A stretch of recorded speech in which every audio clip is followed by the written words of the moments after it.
welcome in the future. Hello and welcome everyone to the 8-Bit Show.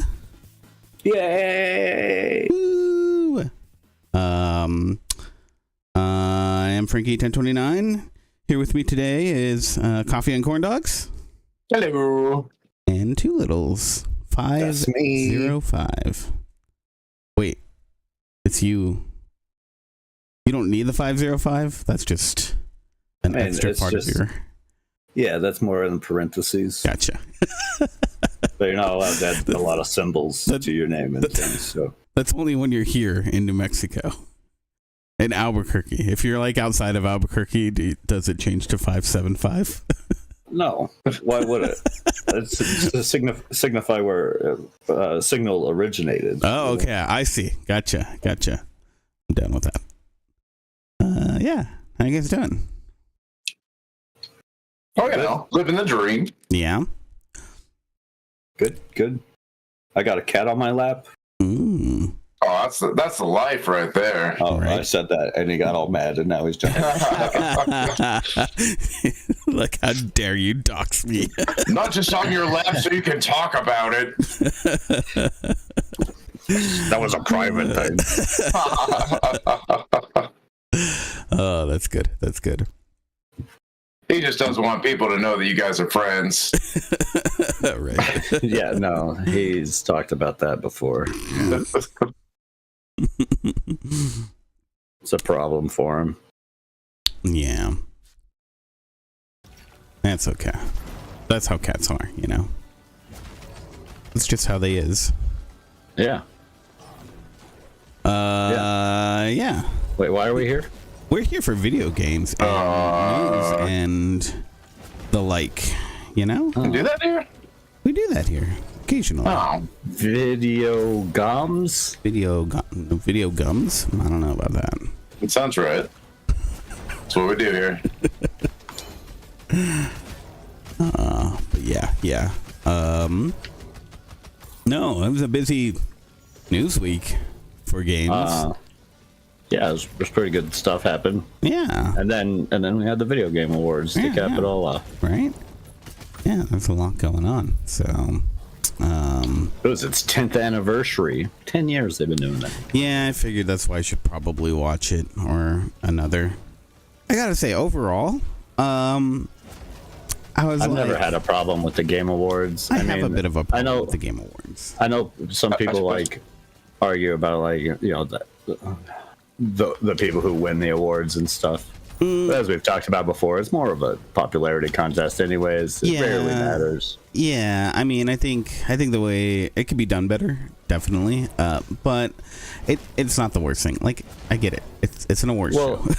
It was meant to be just a celebration, right? Yeah, And, like, yeah, exactly. Everyone gets to vote on that one. If you want like a legitimate like awards, they're going to be happening for the next like 3 months. So Yeah. pay attention to those. Mm-hmm. I watched more than one game show award. Because I also watched the Game Awards for games who can't afford the Game Awards. Oh, Which is just like an indie showcase. that's pretty cool.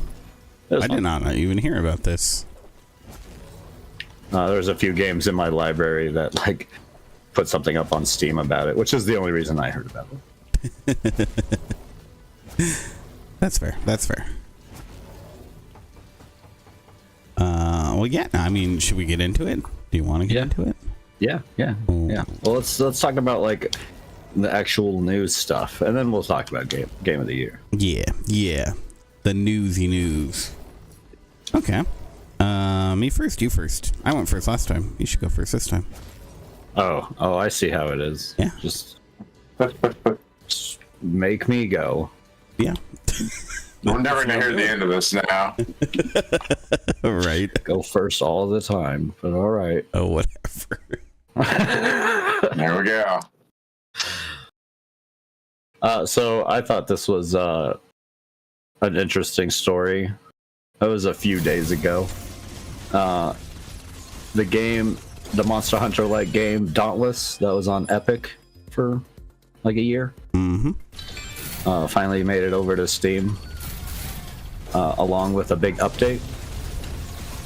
And apparently that big update has really upset a lot of people. It came out with a Steam user review sitting at overwhelmingly negative on Steam, as well as, not that like Epic keeps track of it, but its reviews on Epic have gone down because of the update that came out.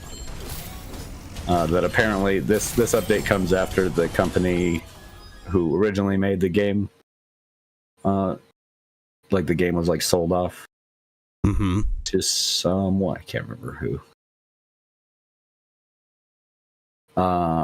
It's now part of Phoenix Labs? Is that it?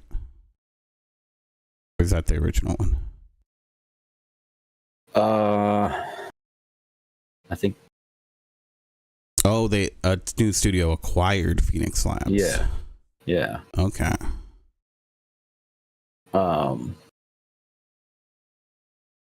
Basically, it's put a whole bunch of monetization things, and people are really upset about. I see, and it's even garnered enough attention that Forte Labs. People at Phoenix Labs have like called out what they're doing and saying that they need to do better for the community. Let's see, who was this? Who was this?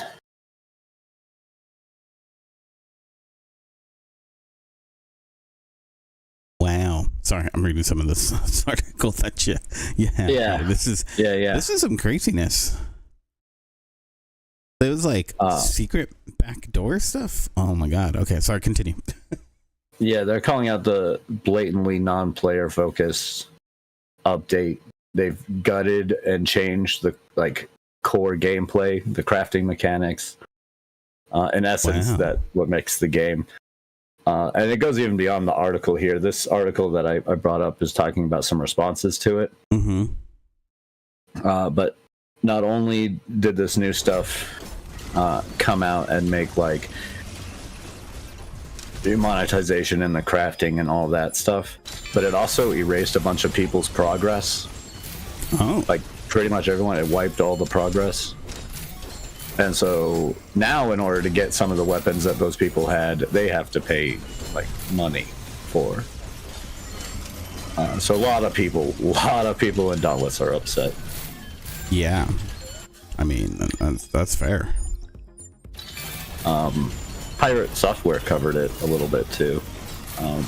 If you're interested, you can learn some more from him. He covered it pretty well. I do like his videos. I like the way he explains most things. Not everything. Most things. He does pretty well. He's a good explainer.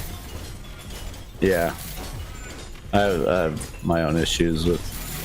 I don't watch him all that much, but I will say when it comes to stuff like this, he does go into stuff. Wait, what are you better than most? Just... I think sometimes he forgets the privilege that he had coming in. Yeah, well, I don't know. I don't know a whole lot of his backstory, but I could see that. His dad worked for Blizzard. Yeah, I do know that. And he's basically brought up in that whole community and had the access to the people who knew to make his programming life a lot easier. And so when he talks about, anyone can develop a game, it's like, well, yeah, especially if they have the resources that you had. And sometimes I think, I'm not trying to pin he doesn't think about it or anything bad or negative on him. I think his content is fine. It's just something that ever so often some of his statements come off as a little out of touch of that fact. That's fair. Nothing bad. Like I said, it's minor complaints. I've had worse than other people. Oh yeah, no, for sure. I just thought you knew something a little more crazier that I didn't. I was like, No. I haven't heard anything like that guy needs to get canceled or something. Yeah. If that was the case, I wouldn't even bring him up. Yeah. No, it just sucks. The people who worked for Phoenix Labs have come out and just stated how blatant the whole thing goes. Someone put up, one of the ex-developers, Gagnon, on LinkedIn. I spent a few weeks baffled and shell-shocked at the Steam launch of Dauntless from the new studio ownership that acquired Phoenix Labs. I wasn't going to write anything here because my personal time and journey at Phoenix Labs was a short one, but Dauntless was every bit my pitch, as it was 5 other original team members. So I can't help but be silent about its blatant red flags, as she put it. Well, yeah, the whole thing seems very, like I said, shady. If you're interested, Games Radar has a pretty good article about it. Okay. I mean, yeah, like why I read there that they were like keeping the whole deal, because that's the thing I didn't hear about Phoenix Labs being bought out. And they've been making some games lately. I'm not gonna say whether they're good or not, but they've been making some games. I mean, buyouts happen all the time and stuff, but this is a clear one where the new people wanted to just monetize this shit.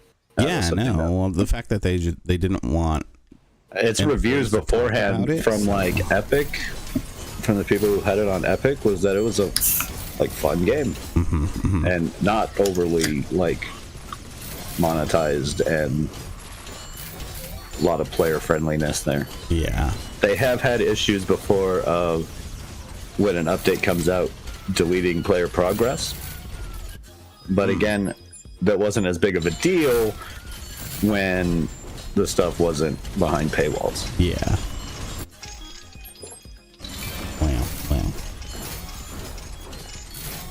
Well, that's weird, honestly. Crazy. That's crazy stuff. It is. What you got? Next, well, what I got is no one cares. Here, I'll go next.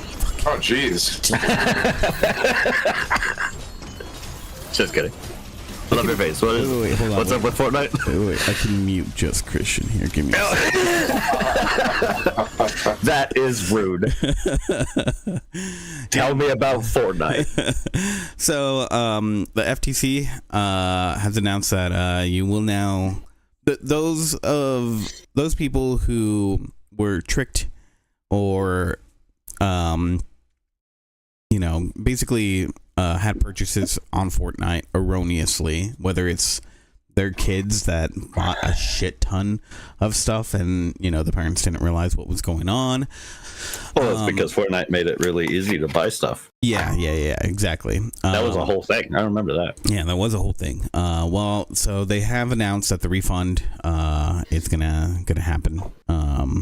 It's aren't they the reason that Fortnite games now require like an additional like acceptance before you can purchase something? I think that was Fortnite's fault. I can't remember if it was their fault, but they definitely that there were multiple things that happened, multiple cases that were going on with this at that time. If this wasn't the cause, which I'm pretty sure it was one of the major reasons why not that the issue hadn't been happening before, but not to the level that like Fortnite was happening. Yeah, no. I think you're on the money there. That and Apple Play. How many times like when I was working like that like bank thing where I had to like block Apple Pay stuff or Apple Play accounts, and I had to warn people like, look, if I block this, you'll never be able to purchase from there. About 5 to 10 a day would process. Right. It's the majority of the workload there, honestly. Yeah. The only reason it's so low is because I got to spend more time with other customers. But yeah, so if you filed a claim before October 8th, then you don't need to do anything else. It's already being processed. After October 8th. But if there's up to now, if there are new claims that you're doing, you can go to fortniterefund.com/file-a-claim, or you can just go to ftc.gov to look that up.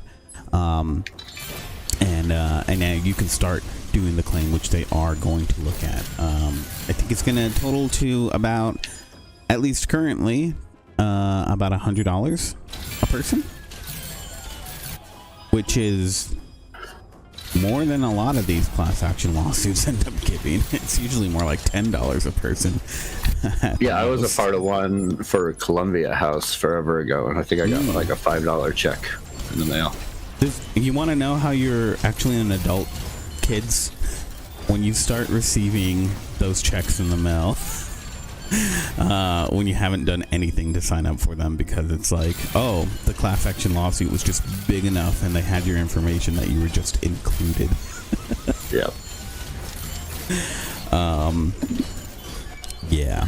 I'm waiting for one to go down with Google. That's why I put so much of my information on Google. Make sure you guys know where I live. When that class action lawsuit happens, me and you are gonna have words. Like that $5 check. Can't wait to get it. Exactly.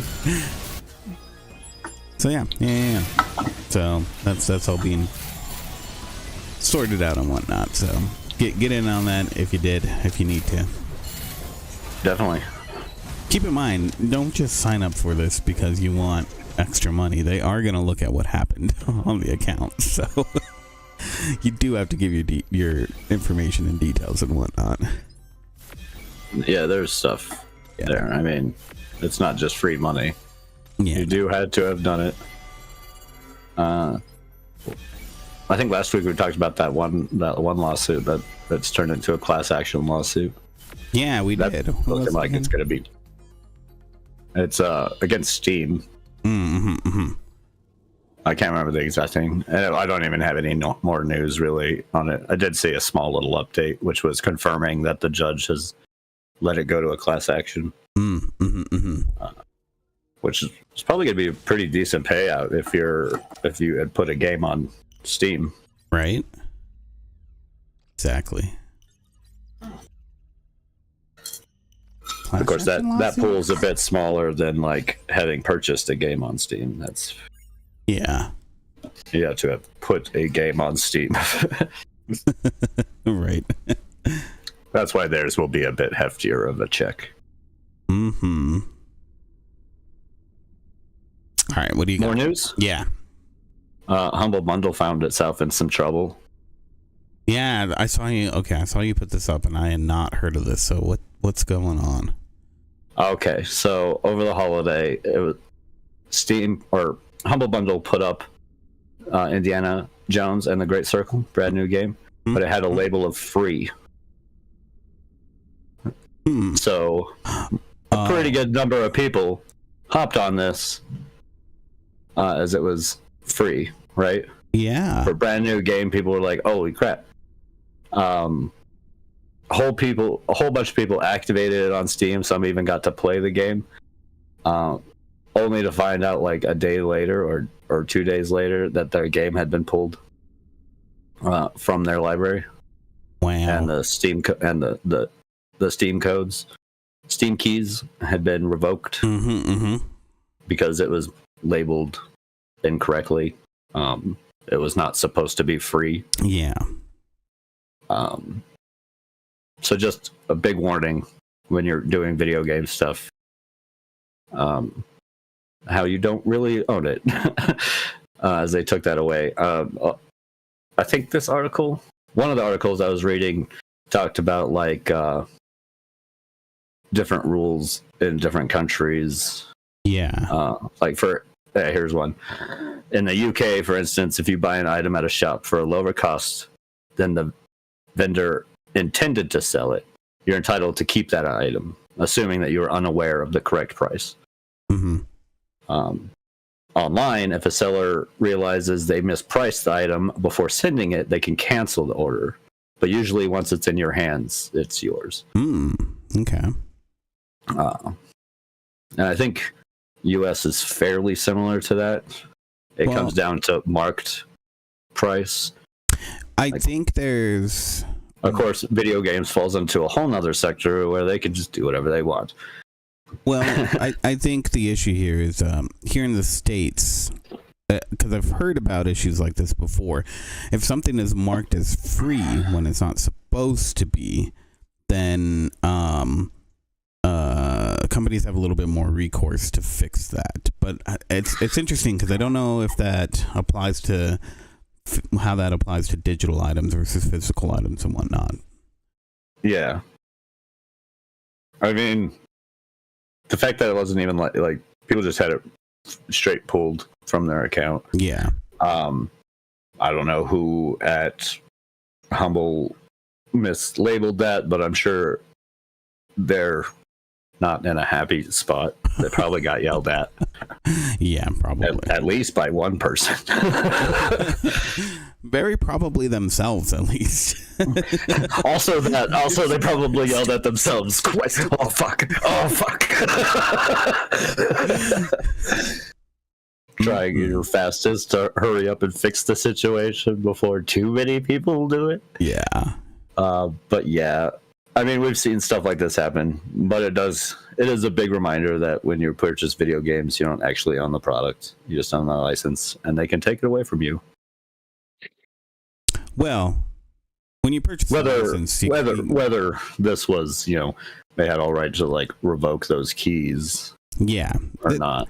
This is a little different than most, because I mean, once you own that license, there's people that have like, what is it? What was that service that got shut down? It was whenever you bought like a DVD, you'd get like the HD version or whatever as like a download. Oh yeah, video. Yeah, I don't know. I have a bunch of them.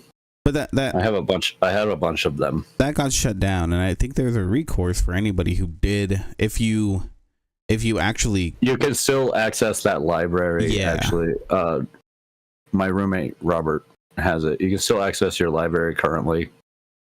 Yeah, and I think legally they have to continue up to a certain point. Yeah, probably. And that's why they have it around, because you do actually have that license. So you are entitled to it in some way, shape, or form, basically. Yeah, well, you also own a physical copy.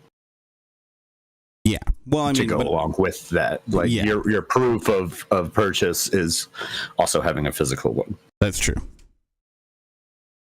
But this whole Steam key thing also makes a good ad for like good old games, with them being DRM free. When you buy it there, you do own the game. They couldn't do the same thing. Yeah, so if they make a mistake, yeah, that's it for them. Then you get to keep it. Yeah. Yeah, that's well, and this is really unfortunate for Humble Bundle, because honestly, I think they're one of the better organizations out there. Look, mispricing and stuff happens. I'm sure that person, like I said, the person probably got chewed out. I would doubt that if they lost their job. Like, I doubt it too. This, like I said, it's a pretty common occurrence, and they seem to have fixed it. We're just talking about the fix that they went through, right? Like, this shouldn't deter you from purchasing anything from Humble Bundle. They're usually legit. Just if something's labeled free and it's a brand new game, do question it from wherever you're purchased, like from any store. Right, because usually if it's like that, then it could be labeled with something nefarious. Yeah, or I mean, yeah, there's so many things. Yeah, I buy a lot of I just recently this week bought games from an off-site Fanatical, and you just gotta be a little wary and stuff like those sites. It took me a while to even trust purchasing anything from Fanatical, because I've had bad experiences purchasing Steam keys from other sites and not getting what I ordered. Yeah. Yeah, I pretty much only do that through Humble Bundle at this point, because I've never had. So far, I've trusted Fanatical and Humble the most out of any of those. Fanatical does more like bundles and like indie game stuff. Sure, they have some new games occasionally and deals on those, but a lot of their stuff is older games with bundles and mystery bundles where you just get a whole bunch of Steam keys anyways. Oh, okay. And they're pretty open. You get good receipts. They're fast. It's like purchasing through Humble. You know? Yeah. You're not having to do the first one I ever did. I had to wait like 24 hours to get my Steam key, and I was confused. I was like, wait, why?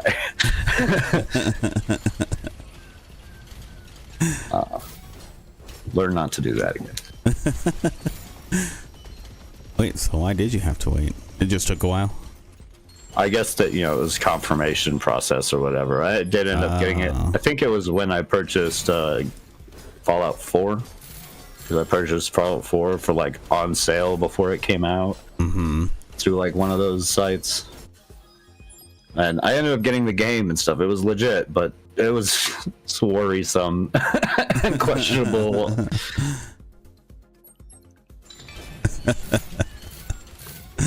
That's okay. That happens.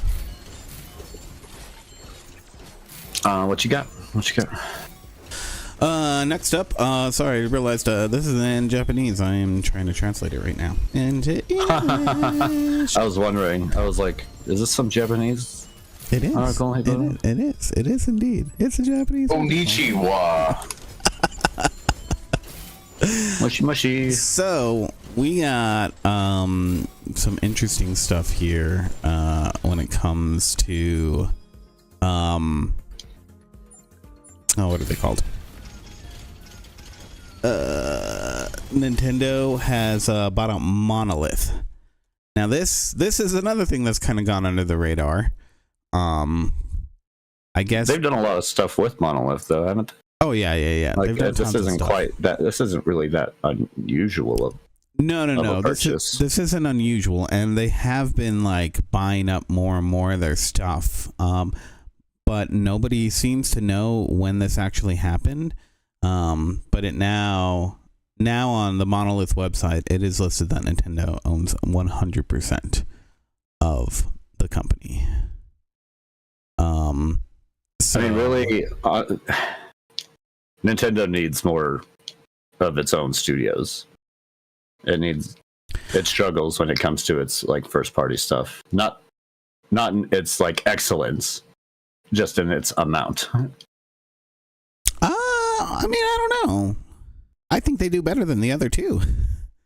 They definitely do better than Microsoft. I mean, they've got like, I just mean as far as IP. Like, yeah, I think they got. They need more. I think they have more, especially when we're only getting like one game every like few years of their main titles, right? Like, we're finally getting Metroid Prime 4. We don't even know when. We just know that it's coming. Yeah. Okay. I see your point there. I don't know. I feel like I'm not talking necessarily in quality. Nintendo's got great. But I mean, how does that compare to like Sony? I mean, they've talked themselves about how they don't have great IP fostered from beginning to end. I mean, sure, they keep dropping everything. Yeah, like what's their main IP right now? Astrobot. Their new one is the Astro Boy or Astrobot. Yeah. Game of the Year, Astrobot. That's true. Yeah, that's a whole different conversation, though. But yeah, I mean, I think Nintendo's better off than the other ones are right now when it comes to that. But I can see what you're saying. There's definitely issues there. And maybe this will help because they have been. What have they worked on? Xenoblade, Splatoon. It just gives them more people to work on their awesome IPs. You know what I mean? Not necessarily an amount of coming up with new IPs, just the amount of games we're actually getting within those IPs. Is my hope. Exactly. Maybe I phrased it wrong. I don't know. I don't know. You tell me. I've been sick for a few days. The excuse comes out. It was the controller's fault. You knew. I see. You were there. You knew. It was entirely the controller's fault. Oh my God. Definitely not my skill. Definitely not. Everyone knows I'm a pro gamer. Yep. That's why I do a video game podcast. Yeah, that's it. That's one of the requirements of doing one, right? Yes. You gotta be a pro gamer. Yeah, big time. Yeah. See? We're all pro gamers here. Mm-hmm. You're showing my gameplay right now. Oh, that sucks. That's unfortunate. Oh, I guess the lie is up. All right.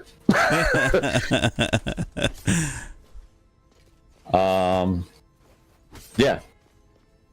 I think Monolith working with Nintendo, or Nintendo buying Monolith, isn't all that surprising. They've been working together for a while. No, it's not. It was just interesting because, yeah, the whole thing just, I mean, I guess according to Nintendo Live, you know, people had been reporting on this earlier in the year, I think sometime around March, and Nintendo hadn't bought them out completely. So the fact that there was no announcement was kind of a little weird. And it was just interesting that, you know, they finally pulled the trigger on that. So, yeah, but not really, like I said, not too surprising. Welcome to the House of Mario. Mm-hmm. Let's see, what else do I got? I know I got some other stuff here. Yeah, you do. Let's see. Oh yeah, okay. Steam is giving you a little bit more control on how you update games and download them. I did not hear about this. This sounds interesting, though. Yeah, I mean, with games being like exceeding massive sizes. Like, who would do that? Who wouldn't optimize their game? Name one developer. I mean, some games it's understandable on how big it is. Is it? Like, some of these games, they're huge. Yeah, like Baldur's Gate 3 size makes a lot of sense to me. There's a lot going on in there. A lot of models, and some of them I don't understand. Like Call of Duty games, I don't understand how those are becoming as big as they are. Yeah, no optimization.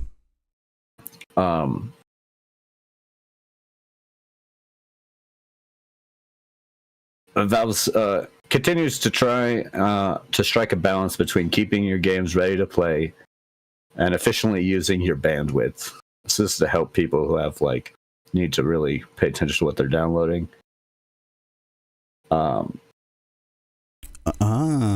Interesting. Some players might want to delay updating a 200 gigabyte until they're ready to play it again in a few months. Yeah. Especially if they're on a metered connection or have monthly bandwidth caps. For other players who have who play the same game every night, they might want updates downloaded as soon as they're available. Yeah. So this is just giving you more options on how your downloads and updates happen. Kind of just more options on whether or not you want it prioritized per title in your library over saying just auto update any game. Yeah, that's pretty cool. I like that. That makes sense. Well, I mean, yeah, I think there's plenty of times where I'm like, why are you downloading an update? I'm not playing this. I haven't played it in months. Right.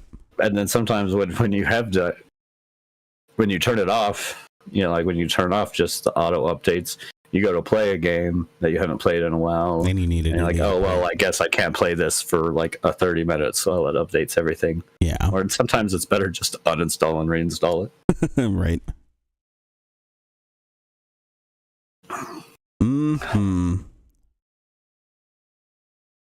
Oh, nice.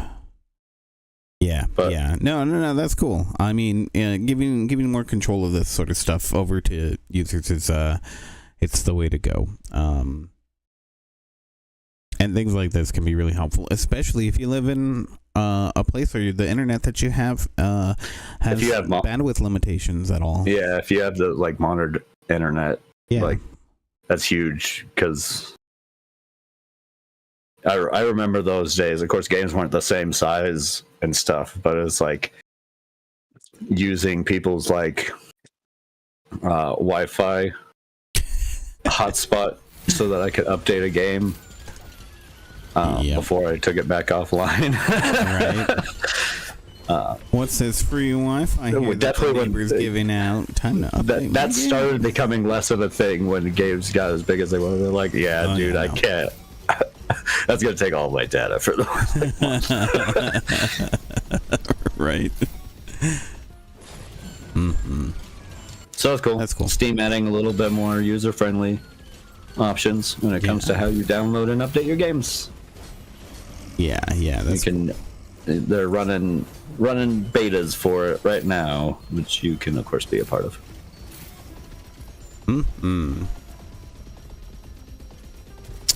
Okay, next up I got some more news from Japan. Sony, Of course you do. has admitted that they were in talks with Kadokawa. They admit it. Yeah. They're tyrants. After reading through this article from Yahoo Japan, it sounds like Kadokawa actually said as much the day after the news kind of broke that Sony was interested in them. However, of course they were. Like, it makes sense. What's really interesting is that, nobody is saying what's actually going on, because of course they're not. I don't know. It's going to be hush hush until something happens. So yes or no. But Yahoo Japan has reported that employees, which have remained anonymous at this point, that employees are actually kind of interested in this going through. The quote here was, why not Sony? We have no objections to being acquired, and it's even a topic of casual conversation about who would be best to be acquired by. So, kind of what they outlined here is that Kadokawa doesn't really have an incentive to be bought up right now. They might lose some of their agency to do whatever the heck that they want, which has definitely helped them in being able to make the content that they want. But still, that being said, also they're probably looking at the budget that Sony can bring to them as well. Yeah, like that's definitely probably part of it is you trade one sort of freedom for a different sort of freedom, right? So yeah, I mean my dislike of Souls game put aside, like From Software does a great job of especially putting out the content. Like, they release stuff quite often. They're pretty good at it. Like, at least yearly they got something coming out. So it's impressive that they're able to pop that off. I understand why Sony would want something like that. Oh yeah, no, I think there's definitely a reason for Sony to do it. There's less of a reason for Kadokawa to do it though, which is, I guess, probably what the talks are going to be about. So Sony's probably going to have to pay a good amount. Yeah, I think with like, because in Japan they're trying to like condense companies over there anyways. Like they're on a big like condensing push, which is kind of weird in my book. But that's Japan. I can't. Yeah. Well, yeah, I don't know too much about that other than there must be some other issue related to it going on, because that seems like a weird move. But yeah, and in my mind, where I worry about like monopolies and stuff, that seems odd. But maybe there's something I'm not knowing there. Yeah. Maybe it's something that, obviously some of the employees are more into it. Right. But yeah, it's I guess we'll probably find out in like 2 to 3 months. We'll probably get some sort of update on if there's actually anything that's gonna start going through. So we'll see.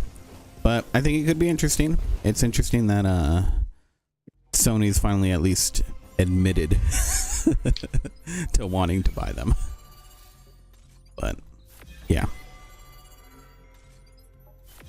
Yeah, that's cool. Let's see. I had one other one. Yeah.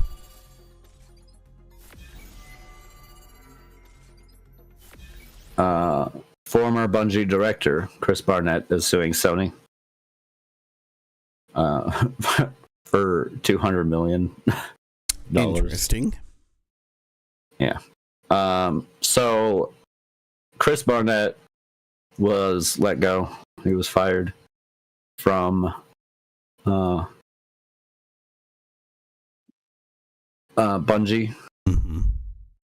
He was fired from his position as Marathon's director after an internal misconduct investigation. A Bloomberg report, so Jason Schreier cited sources claiming that Barnett called lower-level female employees attractive and then asked them to play Truth and Dare, and made references to his wealth and power within the studio, suggesting that he could help advance their careers. Wow.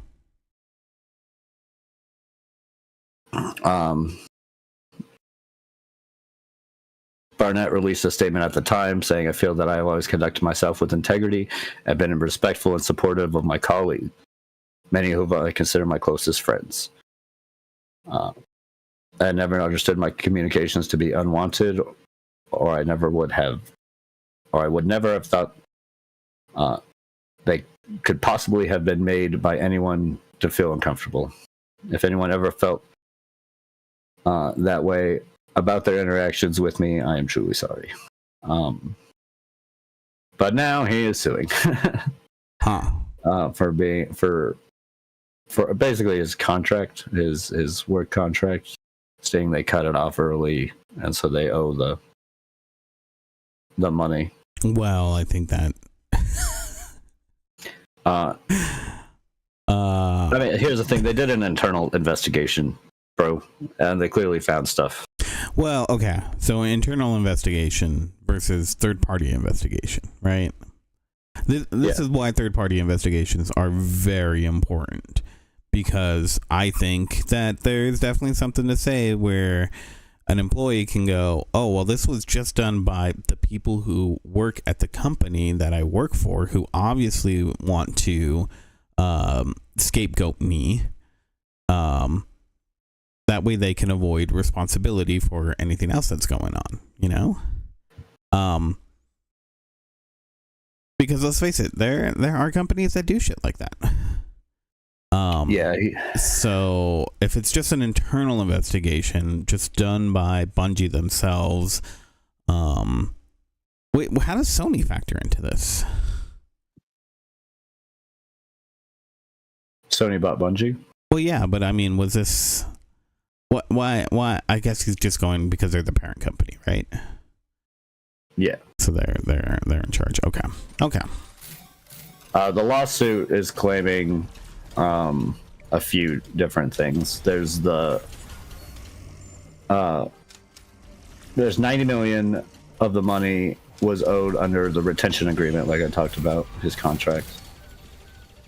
But he's also seeking defamation, breach of contract, and of course defamation damages, and also including Family and Medical Leave Act retaliation. His claims is that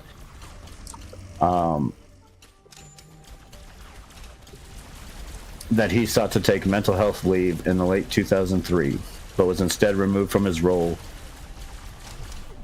in describing the investigation into his contact. Barrett claims that he was confronted about what he described as unspecified text, but failed to show Barrett any of the communications, identify any of the recipients or senders, or even disclose when the communications took place.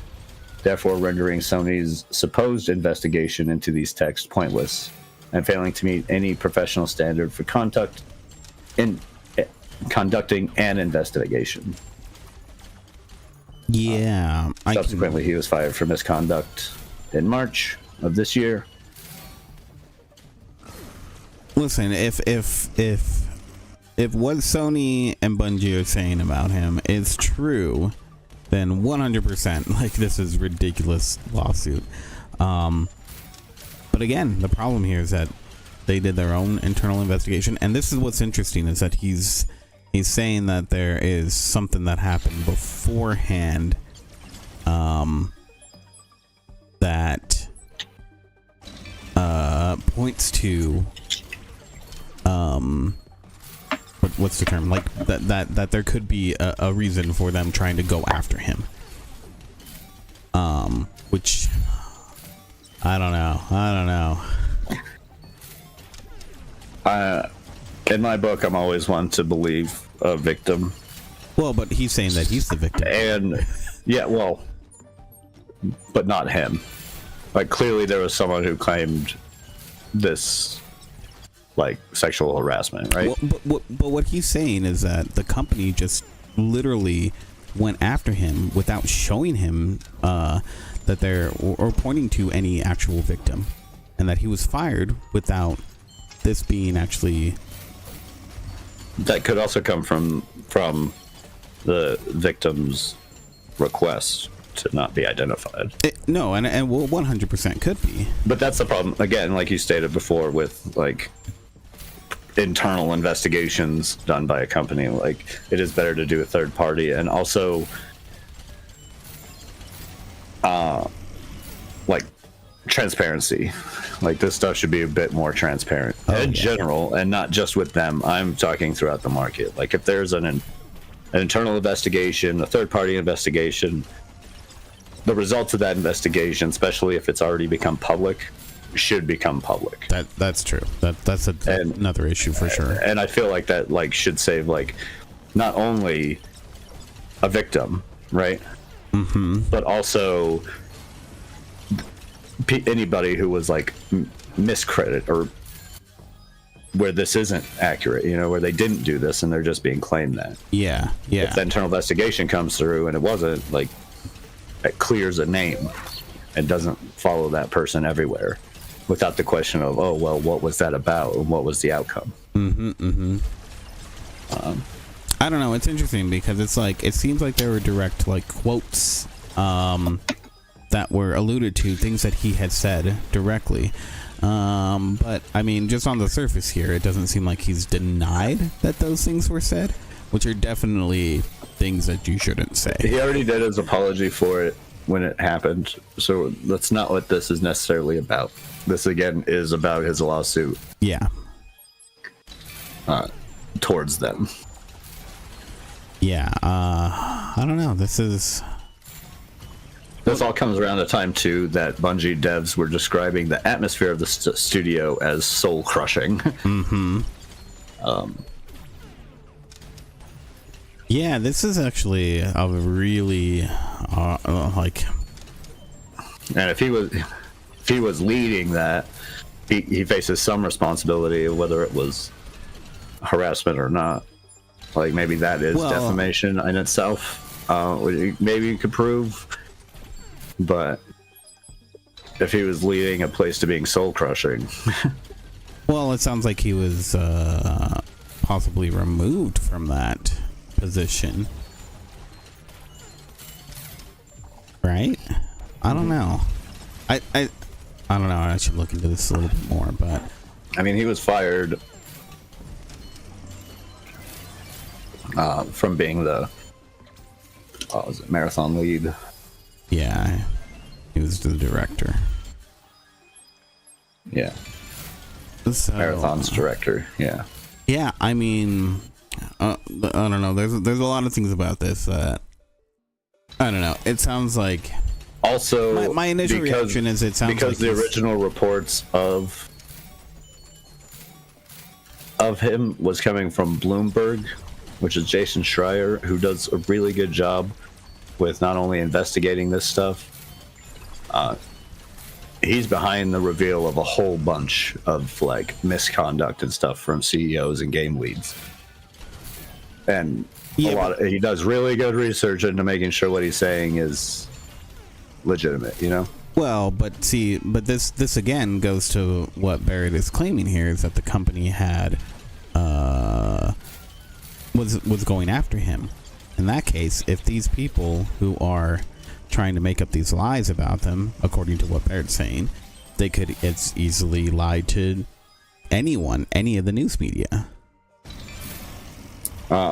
So apparently, according to the original report of any of the misconduct, was at least 8 female employees raised complaints earlier in the year that he had behaved inappropriately towards them.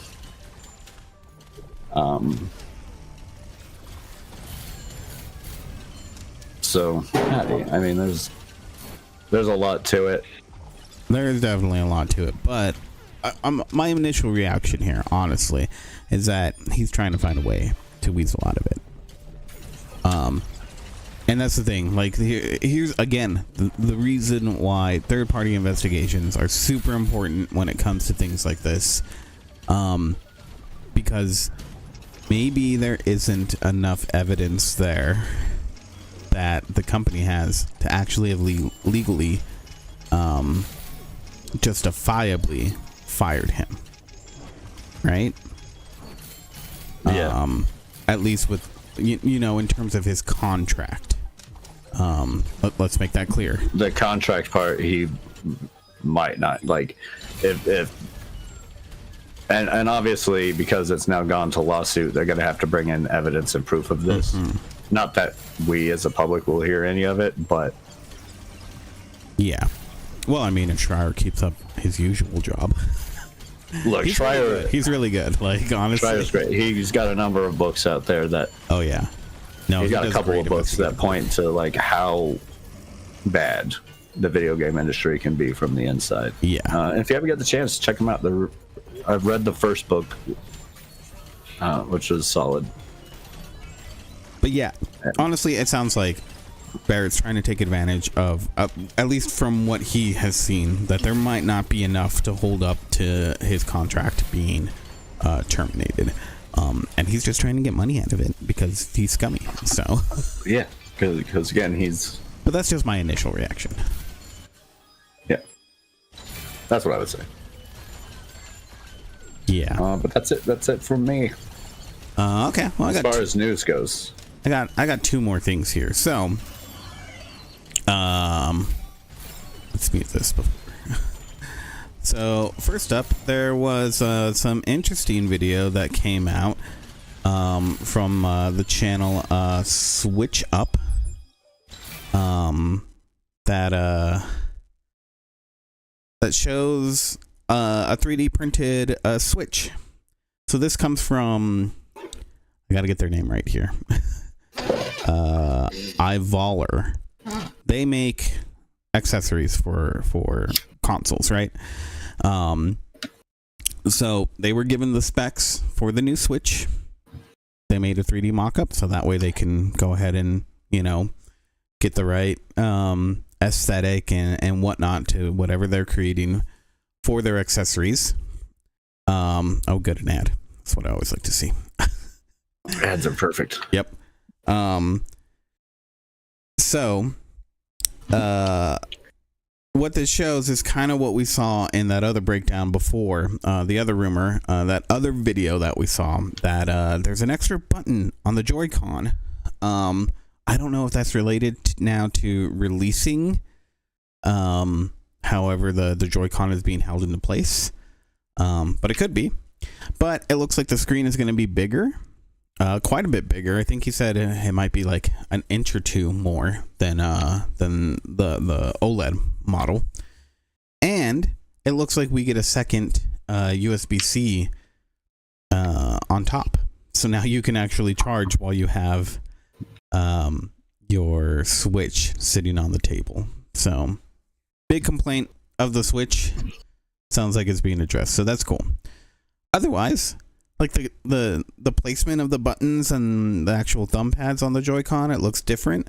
It looks a little bigger, probably going to be a little bit easier to hold.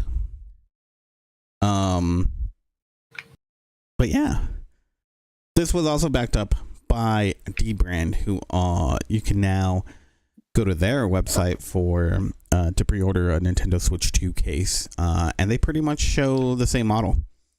So it sounds like we know what the Switch 2 is going to look like, and it's not that much different.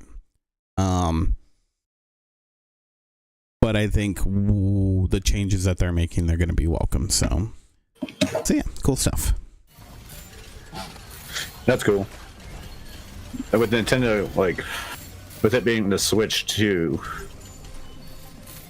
well, usually if they come up with something new and they're going in different directions, it's going to be named something else, you know? Yeah.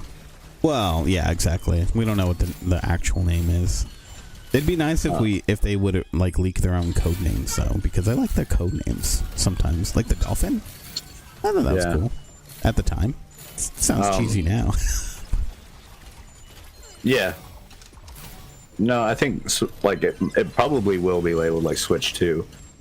Probably, as long as it's not. Because I think because they kind of come up the way Nintendo's like progressed their systems, right? Like you have the DS, which went to the 3DS. It wasn't all that much different. Added a little bit of different technology, but more or less it was the same thing. Yeah, it made sense. Where like the Wii was something different. I mean, the Wii U held more to like what the Wii was doing, but obviously a flop. Yeah. And then the Switch came out being something wholly different, where the Switch 2 will probably be somewhat similar to the Switch, with newer technologies in it. So keeping it labeled the Switch 2 makes sense. Yeah, we'll see. I'd be okay with that. That's simple. It's easy. When it's something that's not as different, it won't cause confusion like the Wii U did. Yeah, I think that's a big thing. And this one, as long as it seemingly not as far off like that, I think that was the problem with the Wii U, right? Like if they labeled it something besides Wii U, having people think that it's just a different Wii. Yeah. Because it was a different console, right? It wasn't even doing the same things. Well, honestly, what I think they should call it, a little bit of throwback to their previous consoles, is they should call it the Super Switch. Super Switch. Yeah. Yeah. Yeah. I'm not opposed to that. Like Super Switch. It's new, it's improved, and it's a Switch. So it's a then every game that comes out can be super. Yeah, exactly. Again. I'm okay with that. Make things super again. Making games super again. Exactly. Well, those were the best games. Super Metroid coming. Right. Best one. Super Ghouls and Ghosts. Yeah. Best one. Indeed. Makes sense. I'm all for it. Yeah. I miss that because nothing like the Switch doesn't have that appeal, right? To having that tacked on to the name of the game. Like that died with the DS. Yeah.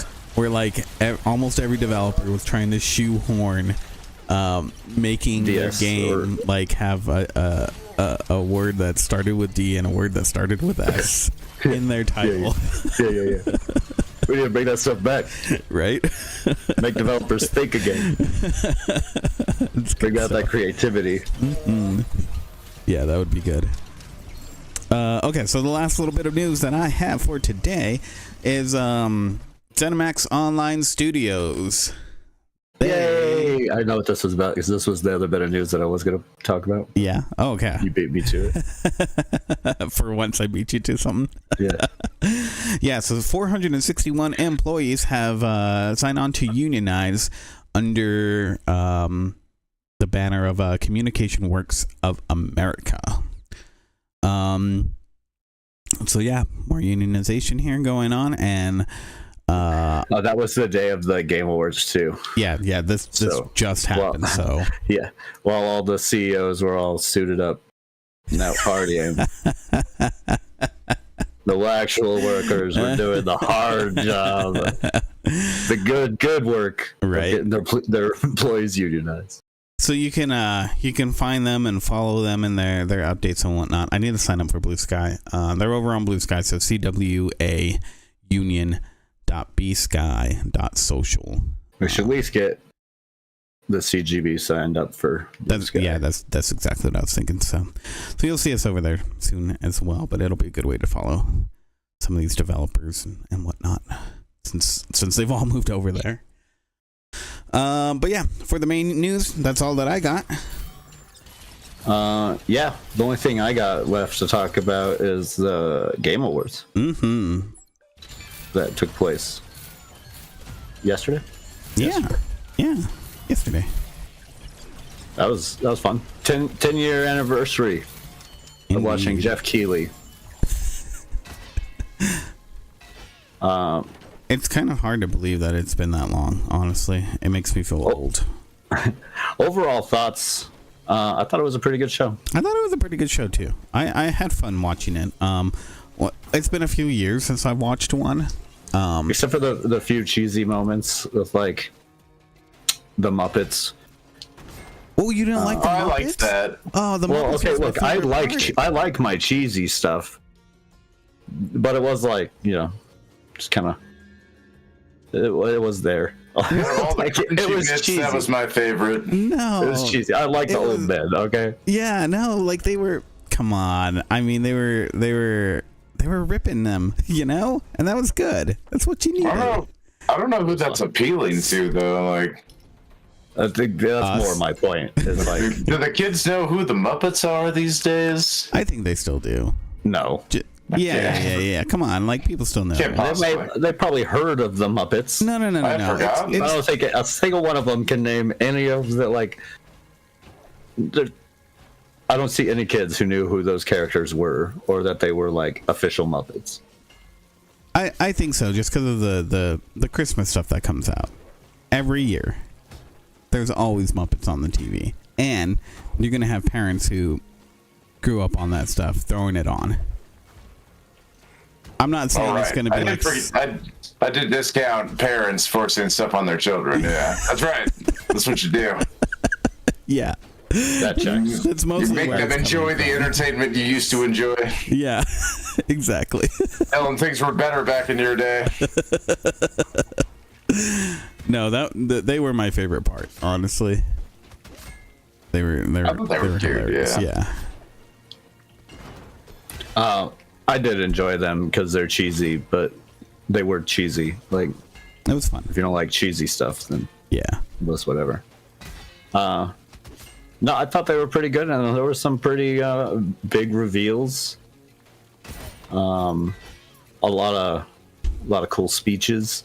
They got to show off that one guy who has been helping developers find work, and that was pretty cool. In the light of the last few years, You know what? That was one of my favorite parts too. that guy is I like had no grin idea and about this excitement guy. for actually getting to be a part of the game, because he seemingly, from what I understand, is he's not like a developer, and he's just kind of an analytics person. Yeah. And put together like spreadsheets and documents about like what jobs are out there and what they're looking for to make it easier for game developers to find jobs. Right? Especially it's in, like in pure the current excitement. market, so His like pure excitement about getting to be involved was fucking awesome. yeah. He was stoked. Yeah, no, that what did they call that award that they gave him? I don't remember, but I'm glad they did that. That was really good, and even if it just in the end just highlights what he's doing and brings awareness to it, because I had no idea about this guy at all. Just his pure excitement had me all for him. Well, I mean, yeah, Like I can respect that. I've been playing games nearly my whole life, and I love video games. That's why we do this, right. Like, Wait, you play video games now? I do. Big fan. Fairly recent. Like last 30 years, 35 years. I guess that is recent in like the scheme of things. Yeah. If you take like an overall timeline, it's very recent. of the universe. Yeah. It's a very small sliver of time. I like to put it in that context. That way it makes me feel younger. Yeah. Any trailers that you really liked? So yeah, let's get into. Let me pull up everything that I saw that I thought was super cool, and wouldn't mind bringing back up. Helldivers was a big one. They took home 2 awards. I think they got best ongoing game and community. I think were the 2 they took. They also got to release Helldivers 2, The Luminant Invasion, which is out now. Yeah. So new aliens to fight. Also with a new war bond. So pretty good amount of stuff that came out for Helldivers 2. And they said they had the most successful year of a live service game. Wow. With like gamer turnout and all that. So not only did they win those 2 awards, but they also got that as a little cherry on top. The Illuminate looks super cool. That trailer was awesome. Can't wait to play that this weekend. This weekend. Once this podcast is over, I'll be turning that on. Another moment I thought was pretty cool, for multiple reasons, was one of the last things that they got to reveal, which seemingly got to Jeff Keighley. Was he got to reveal the long awaited, actually I guess it's not awaited, no one knew it was coming out. We get an Okami sequel. Oh, that's right. And it was a beautiful reveal and seemingly made Jeff Keighley like almost break down and cry. Like, right. Dude looked like he was starting to water in the eyeballs. Which I guess when you've been doing it for 10 years, and this is a big one, not only do we get an Okami sequel, they have the original director back, Haruki Kamiya. Yes. Who did the classic. And he's been retired for a while. So it's like some pretty big emotional stuff happening with that one, and it looks, at least from what we saw, looks phenomenal. I can't wait. Capcom, I think they're probably my favorite game developer currently. They have more of the games that I like. Well, I mean, and also, you said we didn't know that it was coming, but this is like the Half-Life 3 of a non-Valve company. I feel like this has been in demand for a very long time. Well, you see, like all the like Okami stuff that does come out, like the remakes and stuff they did for like the DS, all they do so well. They sell well, right? So of course this makes sense, and to bring back the original people for it is something that's super cool, right? Speaking of Capcom showing off other cool stuff, they showed off way more cool stuff. They're bringing back Onimusha, which I'm super stoked for. I think it's been like 20 years since like Onimusha 3 came out. I don't know. I never really played them, so they're so good. But I hear they're great. They're like Devil May Cry meets Resident Evil, is how I always thought about it in the past. Although they get a little bit more hack and slashy and actiony as you go on, but like the first game, it felt like Resident Evil, where you're going around trying to figure out the rooms and stuff. But every so often you get attacked by demons and have to pull off some like hacky slashing demons or Devil May Cry type combat. But always super fun. When the trailer was going, I was like seeing the souls and I was all confused. I was like, this looks like Onimusha. And then they showed it. I was super excited. It was cool.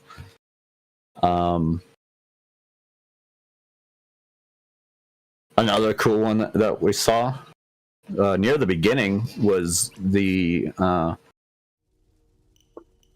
new Ninja Gaiden game. Oh my god. Okay, so this like Ninja Gaiden Ragebound. You know what that made me think of? So it feels like a cross between the old Ninja Gaiden games and Muramasa the Demon Blade. Dude, it looks so good. It looked amazing. Yeah. I was super stoked. The trailer looked fantastic. The team behind it, I have a lot of faith in. As they've already released like a few games that bring back that classic style in a very fun fact. They're the studio that was behind the Shredder's Revenge, the Teenage Mutant Ninja Turtles beat 'em up. They also did Streets of Rage 4, which was fantastic. And they brought back something else. There was another big one that they brought back. I don't know. Those are the only two that I can think of. And also the team that made Blasphemous is working with them, who developed a stellar 2D side scroller, you know. So this looks super cool. I'm glad that they're going back to the 2D style Ninja Gaiden games. Although that one on the DS, that was a good one. Oh, look, I liked the Ninja Gaiden games that came out for the Xbox that they re-released and kept going, like the 3 of them or something. But they were like, those were like my favorite Souls games because those were so fucking tough. But they didn't do any of the stupid Souls-like stuff of having like enemies hiding behind corners and stuff. It was just hard ass fights. Yeah. But when you completed it and you've pulled off like beating one of the big bosses in that, it was very, very rewarding, and you look like a badass while doing it. But to see it go into the 2D style, I'm super stoked. Looks cool. Yeah, totally. Let's see. The developers of Core Keeper announced their new game. Yeah. What's it called again? Koira? Yeah, oh yeah, that's right. Look kind of Scorekeeper. Yeah, I think that was the working title. Yeah, Terraria Keeper. Terraria Keeper. Terraria Keeper. No, it looks cool. It looks, much like their survival games, but kind of Terraria. Yeah, it's a side scrolly platformy ish. You go dig out mines and stuff like that. Although, honestly, Terraria never intrigued me much. No, and this one looks like it kind of does. Like I like the style Terraria, of this. and I never really got into it. So I don't know what it was about it. Maybe I didn't give it enough time. But mine was the pace. It seemed a little too fast paced for for what I wanted. This looks freaking cute though. Like it looks good. I like the art design and the multiplayer aspect of it. Yeah, looks like a lot of fun. Yeah, this is. I mean, give me more, please. Yeah, good job, Corky. Having just released, having just done their full release for their game, showing off a new game already. Right. That's cool. Yeah. Oh, and by the way, on their Discord, they did want to point out that this is a separate team from Core Keeper, so there is no focus going away from Core Keeper to make this new game. So. Oh, well, that's nice. That's good to hear. Yeah. I wasn't actually too worried about it. They seem like a pretty solid developing team that's not going to give up on their other one. Yeah. If they were able to show off this trailer, having just done their first or full release, it shows me that they not only were working on it, apparently different teams, but not only were they working on Core Keeper as hard as they also were working on something else. Yeah, exactly. So yeah, good stuff. But we had an announcement of Solasta 2, the CRPG. which I hopped on the first one, and I liked it.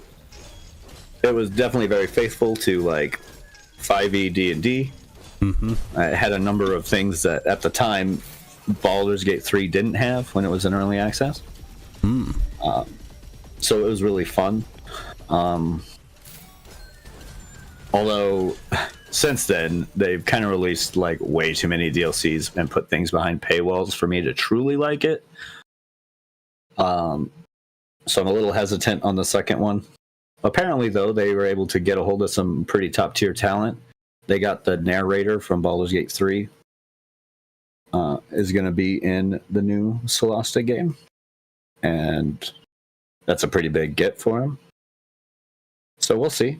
I do like CRPGs, so a little soft spot there. Hopefully, it's not as monetized. Yeah, it looks great. Another really exciting title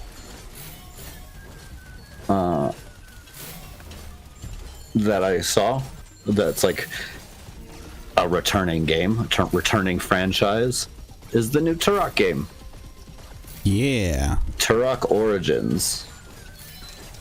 We'll be back to dinosaur hunting in no time, although this time with a third-person shooter, along with co-op. So this looked really cool to me. Yeah, I'm all about it. I do like co-op shooter games. I'm sure Andrew agrees with me on that. Nah, I'm not really big co-op shooter game. More of a I like a PvPvE, you know. What the fuck? You think you know someone.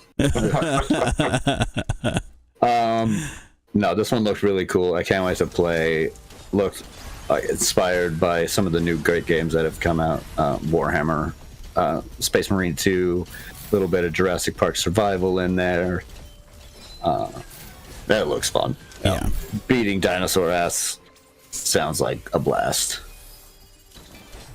Depends on the dinosaur. They all looked mean. They even showed a They did all look mean. they even showed a Triceratops that looked viciously gnarly. So down with the dinosaurs. That's what I say.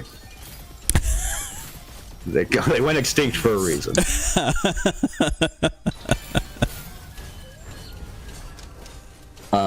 Naughty Dog got to show off their new game.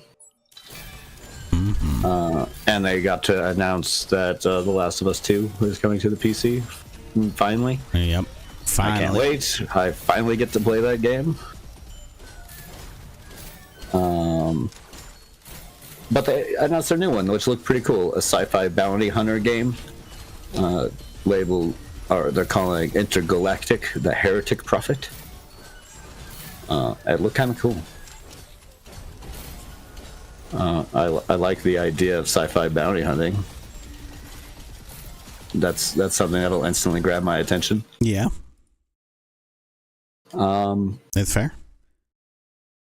So super excited about that one. And we also got The Witcher 4 got announced from CD Projekt. That was a pretty interesting trailer there. I liked it. Yeah, it seemed. Yeah, okay, so I kind of like The Witcher or whatever, but I thought what was more interesting about this story is that a bunch of people afterwards were throwing a fit. About what? That the main protagonist is going to be Ciri and not Geralt. And then, of course, there was, again, a whole bunch of ridiculous people out there being, calling it woke and stuff. But a lot more people are like, oh, it's going to suck because, it's not Geralt as your main protagonist. Which I guess they have a small point too, I think, because Geralt is like a fantastic character. Yeah, I can see really well done. I can see that people want him in their story, right? He's awesome. He's an awesome character. Yeah, exactly. So it has nothing on that front. On like my opinion on that, it has nothing to do with like the female protagonist. And that usually has me excited. I like to play as a female protagonist most of the time. If there's an option, I'm probably gonna end up playing as a girl. But yeah, Geralt is just like an awesomely well done character. Less so than like Ciri has. Although after like I played 3, I beat 3, and at the end of that, at least the DLC, at the end of one of the DLCs, the last half of that DLC, he's like talking about retiring, and at the end of it, you kick back in a vineyard and like, yeah, I'm done. Well, I heard that he's actually going to have some sort of role inside of the game. Well, yeah, he's still going to be there. I wouldn't doubt it. Like we're talking about the Witcher series in general, right? That's like anyone trying to bring up like the Forgotten Realm stuff without having like Drizzt or something. It's just not going to happen. Like, they're going to be there in some capacity. But I think it looked pretty cool. I'd be excited to see where Ciri can go. If they can keep the characters as interesting, like maybe they can make Ciri as interesting as Geralt, yeah? Yeah. I think they can. I think so. I mean, it looks like it's going to be an interesting story. It had me, like I said, it had me pretty captivated in the if there's one thing that they had. If there's one thing that The Witcher did do well, it is the story, which is pretty much the only reason to get to play that game. Yeah, I think its combat system and stuff was like meh. Its map kind of does a little. Its open world map plays a little too close to the Ubisoft slot mess of just too many markers everywhere. Yep. But in an overall story thing, it is a good game. So I look forward to playing the new one. Yeah. Last but not least, during the last bit of the show, the Astrobot won Game of the Year. By the way, yeah, they were the big winner. That is the thing that happened. Yeah, Balatro also won quite a bit. I think they won like 3 awards. They took best indie title. Yeah, and something I think they also took right? like they took at least two, but I want to say 3. I can't remember, but yeah, they definitely took 2 awards. But during that, Larian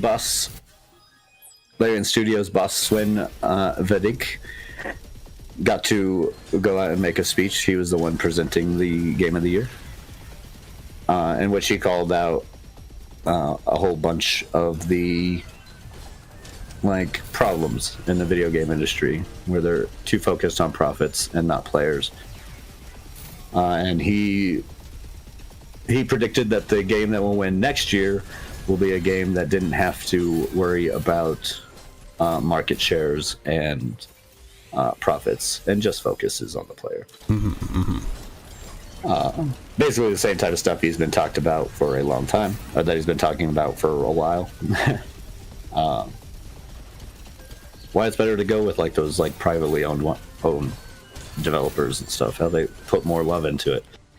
That's why indie games are just kind of better. Off of this, though, I thought was kind of pretty funny is that lately, in the last day, Baldur's Gate has seen an influx of negative reviews from Chinese players because Wukong Black Myth did not win Game of the Year, which I thought was weird. Why are you putting reviews on Baldur's Gate? They didn't choose the winner. I know Sven came out and presented the award, but it was voted for, and Black Myth Wukong won 2 awards, I think. Sure, they didn't win Game of the Year, but honestly, Astrobot is a pretty legit choice for Game of the Year. I disagree. I haven't played it. I'm not saying it's not a good game. I disagree, though. out of the choices that were given. Out of the nominees. Yeah, I think there was a better choice. I'll explain later. We'll talk about it in a second. I'll let you finish. I mean, Balatro was on the list, and I would have wanted to see Balatro win Game of the Year. Yeah, but so I think Astrobot's a pretty safe choice. Oh no. Again, don't get me wrong. Like, it's not that it's a bad game or anything. Like, I think it looks amazing. I can't wait to play it. I haven't played it yet, and I really it's one of the big reasons why I want to pick up the PlayStation Portal. You know, I want to play that game. And Balatro, it did win 3. It got Best Independent Game, Best Debut Indie Game, and Best Mobile Game. Yeah, okay. Although I think Animal maybe should have won Best Debut, but that's just because I have a little soft spot for Donkey. That's fair. Yeah, I mean, that was pretty much the big things that came out of the Game Awards from my point of view. Yeah, well, also, I want to point out that Final Fantasy VII Rebirth was also announced. It's coming to the PC. Okay, I didn't count it because it was just coming to PC. Well, but I mean, yeah, okay. Look, I'm probably gonna buy it. I'm probably gonna buy it because I do have the first part. But yeah, I've talked about my irritation with the Final Fantasy remake. You have, plenty. But this is I think it's a big thing that Sony's like finally starting to get behind bringing more stuff. Yeah, I mean, it just takes a year. You just gotta wait a year. You just gotta wait a year. Yeah, exactly. So that's cool. There was a lot of worry that it wasn't going to come out to PC with some of on the big push. The CEO of Sony Entertainment saying the things that he said. So yeah, well, here's the thing. Square Enix is also looking for money, and the more things you're able to put your game on, the more money. Timed exclusivity is something I'd like to see get rid of, but it has been a fight even to get rid of exclusivity in itself. Yeah, because I would like to see just games go everywhere. So speaking of exclusivity, I do not like when an exclusive, a console exclusive, any sort of exclusivity of a game is inside the Game of the Year. This is just my personal feeling that exclusive games should not be allowed in that category. They should be on all platforms. I think that should. I mean that. Yeah, I think that's not a unfair disqualification. Although I think for the popularity contest, what defines platform though? Should it also be available on mobile? That's interesting. I like your thought. And what about PC exclusives, where it's just like, you know, it's a game that you need a PC to run. In this day and age, I think for the most part, if you're on a PC and a console, that's like they're so close to one another now. You know, like even the hardware inside of them is so close to one another. That's true, but there's still a lot of games that we don't see go to console, and more just in the case of like controller restrictions. Like RTS games don't really get released on console. But there have been. It's not impossible. There have been, and they don't play well. And that's more just it's better keyboard and mouse to play those things. You need a mouse to play those things. I see your point with it, but I think in the light of it, like being with Game of the Year being what it is, a popularity contest, I don't think it's unfair that a game that just got released and it's on a console exclusive like that. I'm sure we're probably not going to see Astrobot hit PC. Looks like it used a lot of the PlayStation controller features. Yeah, the PC wouldn't have available. That might come down to how it was developed. So I agree with you, but I don't think it should necessarily disqualify a title just because it hasn't yet released on anything, or Well, like so here, just to safeguard it a little bit. no, and here's my argument. But I do against understand. I do understand the point. if it's not getting across to all gamers, then I think that doesn't make it a game of the year. I think part of what makes a game of the year is that it has a wide appeal that almost anybody can pick up, because that's what most of the games that make that list, they are anyways, kind of by default. Wouldn't this disqualify just about every Nintendo game though? Oh yeah, 100%. They're real big on exclusivity for at least their like mainstay franchises, your Zeldas and your Marios. Yeah, exactly. And what's not. I think so. I don't think they should be able I get to. your point, especially as I, don't really like exclusivity in itself. I do agree with you that it should be. I feel like it's a better game the more it's out there, the more it's available to people. Yeah. I mean, Balatro does qualify for that mobile. It's available on mobile. Exactly. It's available for everything. Yeah. Yeah, and that should have won Game of the Year. I think, like, I feel like there's a better argument against what I'm saying, like, 10 years ago. But in today's day and age, like, there's so many games that come out that are on PC that are now also coming out to mobile. I think that limitation is self-imposed at this point. I think we are seeing a lot less, like, more moving on to being able to do more. But and don't forget, I don't know. I just hate to see some of those good titles. Like, maybe they're like, I think the situation is just a little bit more tough. Like, do you run a category that's like console exclusive winner? Nah. But let's not forget that the Video Game Awards used to do that. They used to have Game of the Year split up into console, handheld, and PC. They did it for 3 years. That's true. Yeah, I mean, again, it's Game of the Year, and different award shows do things a little differently. So the chances are that there will be a Game Awards thing that handles it like you want.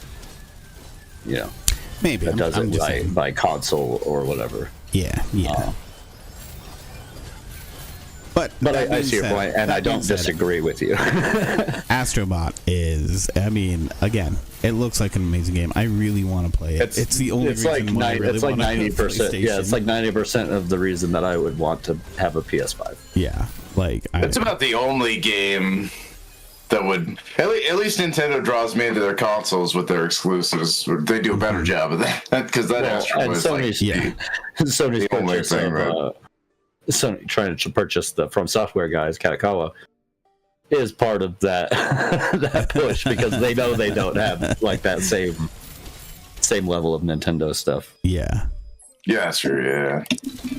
And that's why the CEO says things like he does, where he wants more stuff for their console exclusivity, which is understandable, although I don't agree. I don't want to have to buy a PlayStation to play these fun games.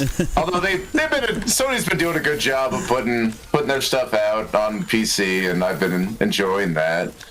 I do like that they've made that push to at least try and get their stuff to PC, even a year later. Too, not like they haven't been like shit low effort boards.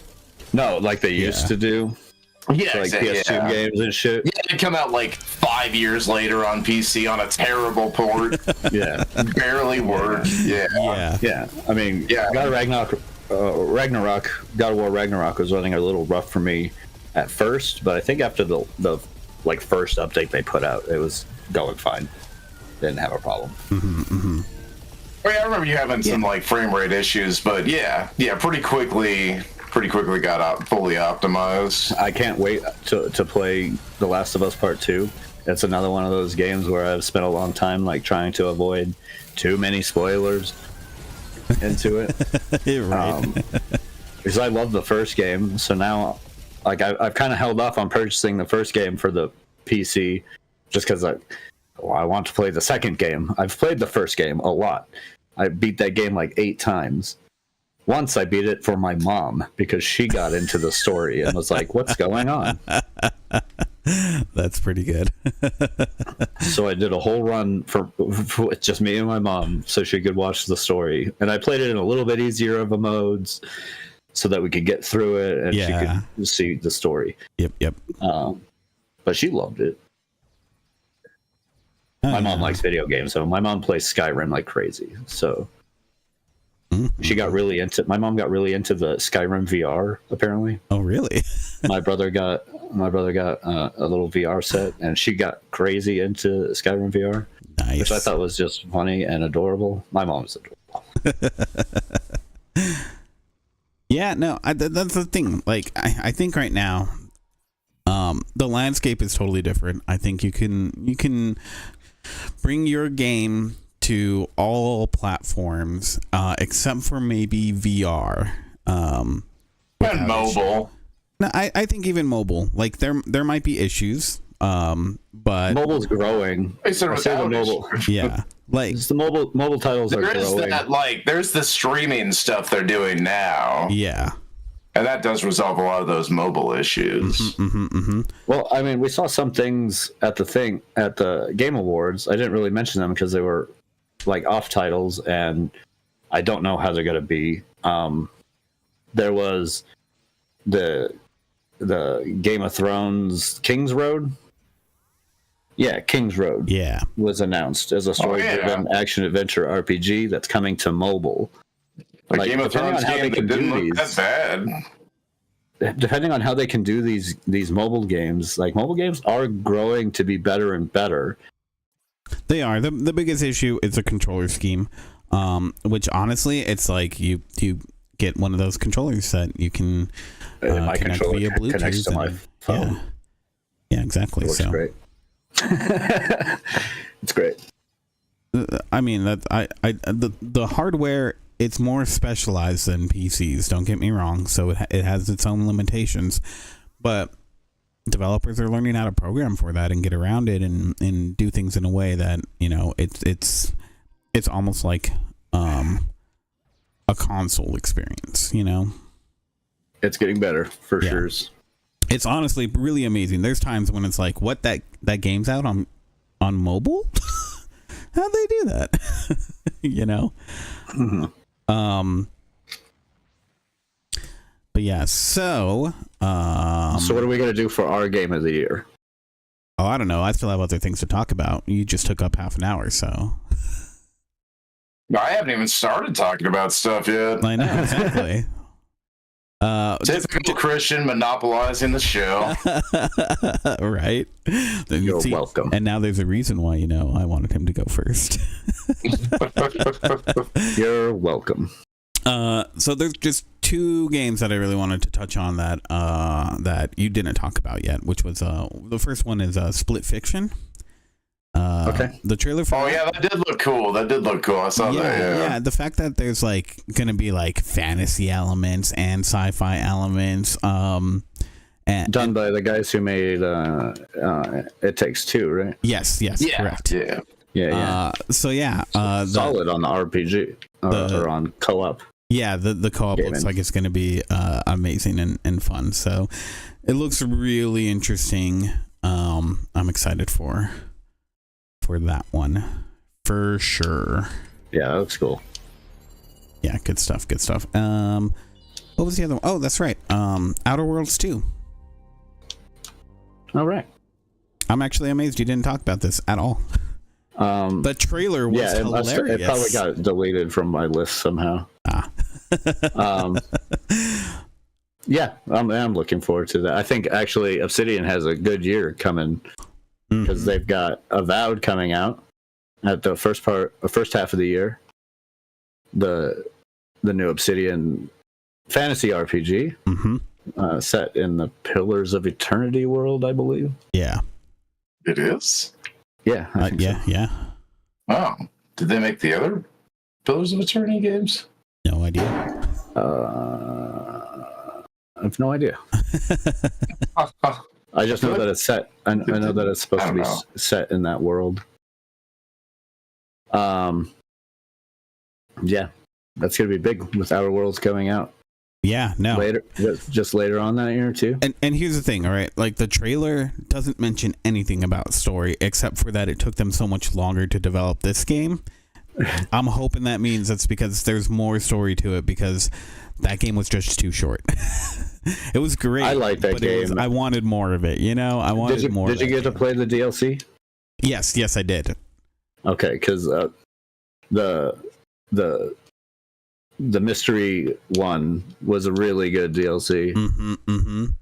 Like, super solid DLC, and definitely added like a lot more. Yeah, I was fortunate to have started playing it before the DLC, or sorry, after the DLC came out. So I didn't pick it up right away. So because there was an issue with that, right? Like, where people were having issues starting the DLC because they were so far or something. Oh, I guess I don't know. When I started it, I just restarted the game, having already beaten the game the first time. But I think I got it. I ended up replaying it on the Steam version because I beat it on the Game Pass when it first came out, and that was before any of the DLC. Yeah, I thought Outer Worlds was great. Yeah, I can't wait more, and I look forward to the second one. Me too. But yeah, that's all I really wanted to talk about, the video games awards show thing. Sweet. Andrew? Yes. Oh, well, I figured I'd talk about this since we haven't covered it yet. I figured I'd talk about the video game awards. Happened a couple of days ago. They happened. I missed it. They did happen. Yeah, you got. Yeah, I figured you guys would talk about it, but sorry, we must have missed that one. Yeah. The what game? The game? Is this like a new thing they're doing? Yeah. All right. Yeah, completely new. Yeah, for sure. Completely new for the last 10 years. I just make up whatever.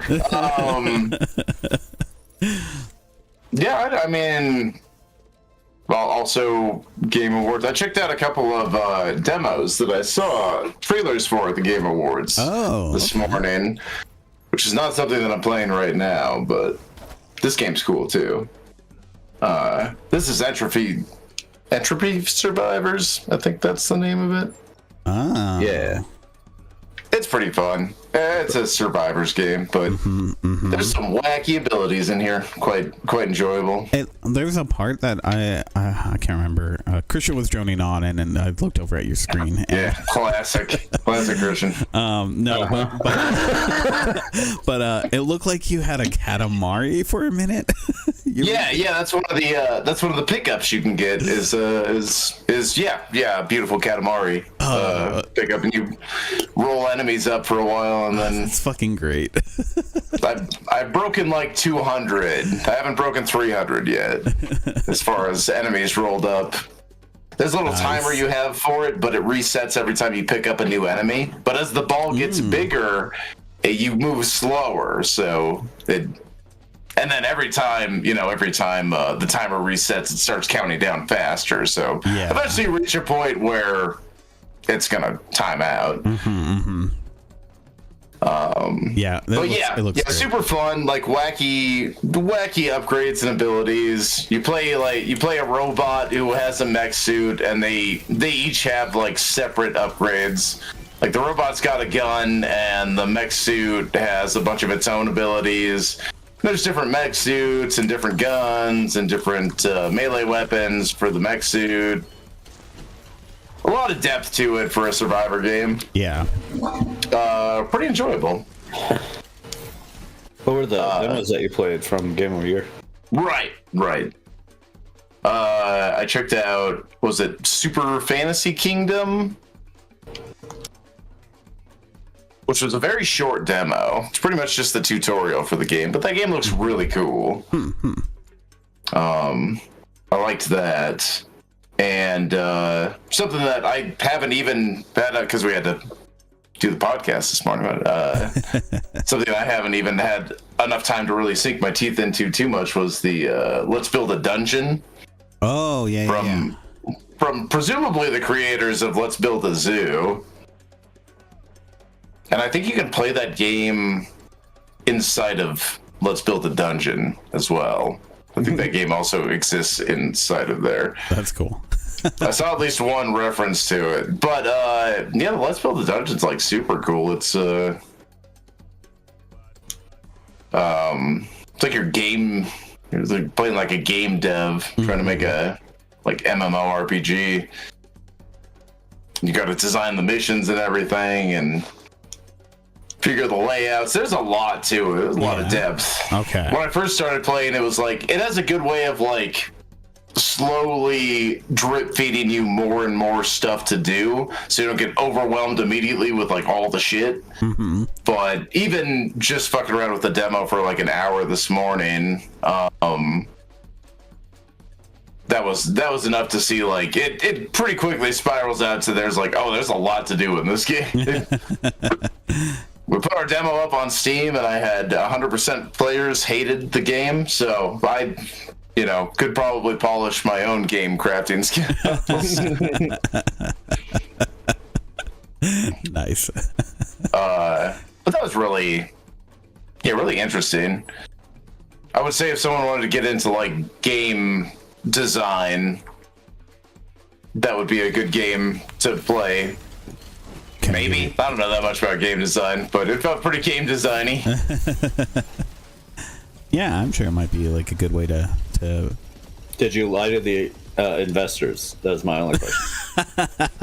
Oh yeah, big time. Yeah. They do show up in chat. They also hang out like in game. And they have like an admin account, and they just give other people gold in game.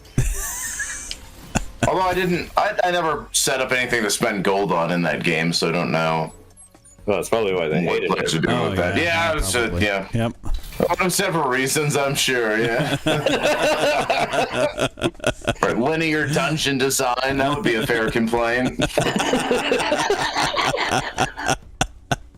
I'd to just make my dungeon in a straight line. At least you know what you're about. I can't. Right. From the Final Fantasy 13 school of thought.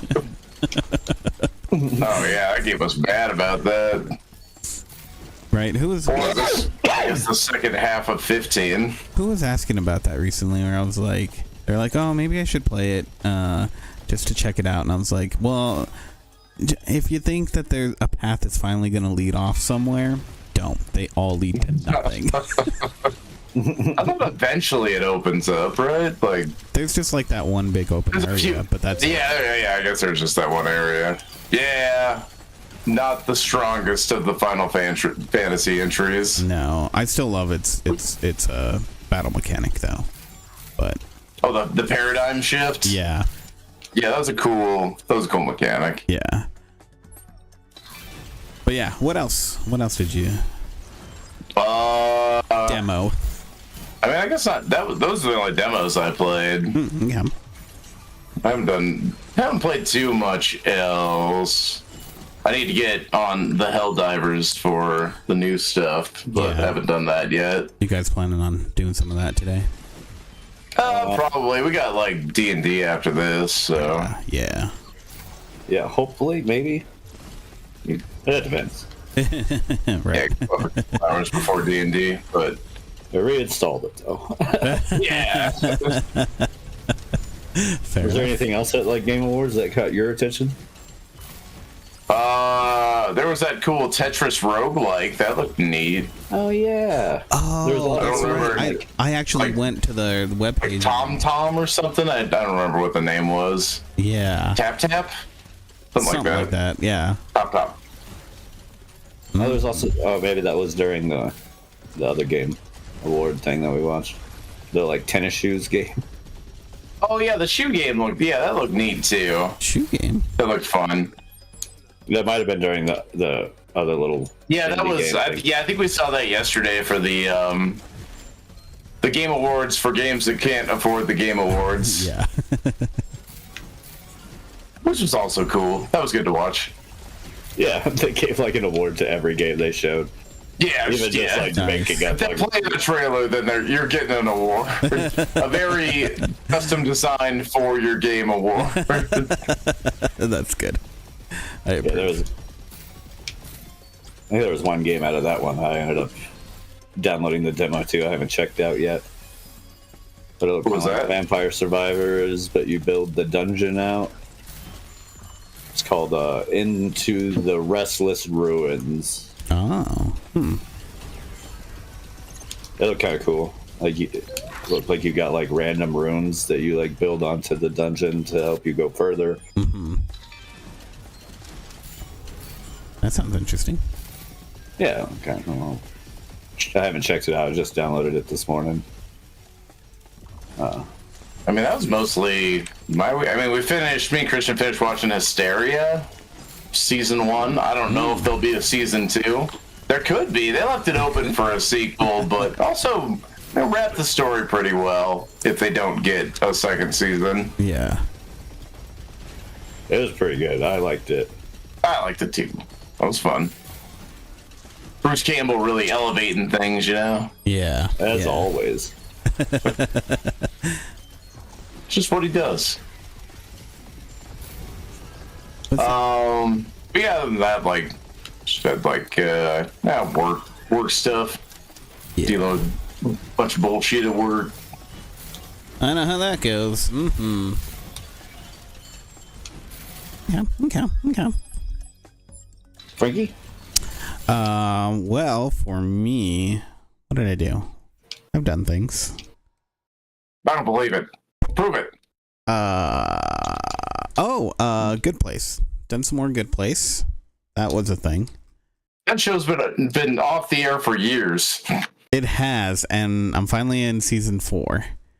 Oh, nice. Yeah, it's I don't know, like it's just so funny. Like That's a hilarious show. Yeah. like I'm amazed that like they've managed to keep up the show for as long as they have, because like after the first season, like honestly I was like, how are they going to keep doing this? And like the situations that they put them in, they're so dumb. But they managed to make it so enjoyable. Like they did an excellent job with this TV show. It's one of my favorites by far. It's pretty good. I can't wait to finish it up. Let's see. I had something else to talk about too. I don't recall off the top of my head. Oh, that's right. I picked up my Marvel Rivals. I was about to ask. Because I saw. Yeah, I saw people like clamoring about it, and I was like, I don't know, can it be that good? So I checked out like the character profiles, like how they're supposed to play. Some video that some guy did on like their moves and a little bit of gameplay footage of them and whatnot. And I was like, all right, well, I mean, it looks like Overwatch, which isn't too surprising, but it feels like That's a hero shooter. Yeah, it feels like they're gonna be like super overpowered, like at least the characters that I was looking at. And so it's like, all right, I'll give it a shot. They are super overpowered, but all of them are. So it's super fun. I'm having a lot of fun with it. Because it feels like Overwatch, but everybody's just dialed up to 10. And like some of the character inclusions, like I have no idea who Jeff the Land Shark is, but he's a great character to play with in Marvel Rivals. Fucking hilarious. And he's a healer, so it's like I don't know, it's like his character alone is just, it's hilarious what they managed to do with them. And what's interesting is a lot of the characters, when you play as them, they feel like Overwatch characters. Like Star-Lord feels like Tracer. Like you don't have the same moveset, but the way you zip around, it just feels very much like Tracer. Who was it? Mantis kind of feels like Zenyatta a little bit. And yeah, so there's just characters that have that feel. And I mean, overall, it feels like a better Overwatch than Overwatch. It doesn't seem too hard to do at this point, though. No, that's the thing, is that yeah, once I dropped out of Overwatch and tried to pick it up again, I was like, this it just doesn't feel right anymore. So this feels kind of like the sequel that we deserved. So yeah, as long as you're having fun with it, I guess. yeah, like I'm amazed that I'm having fun, honestly. Because I'm not usually into these style of games, and what was really surprising when I first played Overwatch is that I did get so hooked into it. So we'll see what happens. They definitely need to like tidy up the game, do some balancing, and whatnot. But you know, as for like it just starting out, it's a great intro to the game. So yeah, I can't wait to play more of that. And yeah, I think that's the big points that I have. Sweet. Two littles. Let's see. I've done things. I'm currently playing Rogue Legacy 2. Kind of started replaying that recently. Fun little roguelike game. It's probably one of my favorite like side-scrolly roguelike games. Yeah. Yeah, fun. Pick cool little quirks for everybody and stuff. Build up your progression. It's pretty normal. Pretty normal. Roguelike stuff. Yeah. Let's see. I picked up a few games. Like I said, I went to Fanatical and I ended up picking up a little bundle. It was one of their like build your own bundles. Oh, okay, that's cool. Where it's like buy 2 games for like $12.50 a piece. But I saw that they had one of the games that they had on the list was something that I was like really interested in picking up and have been for a while. So I was able to pick it up for $12 instead of like the $34 it was. I picked up Void Bastard or Wild Bastards by the creators of Void Bastard. That's a great name.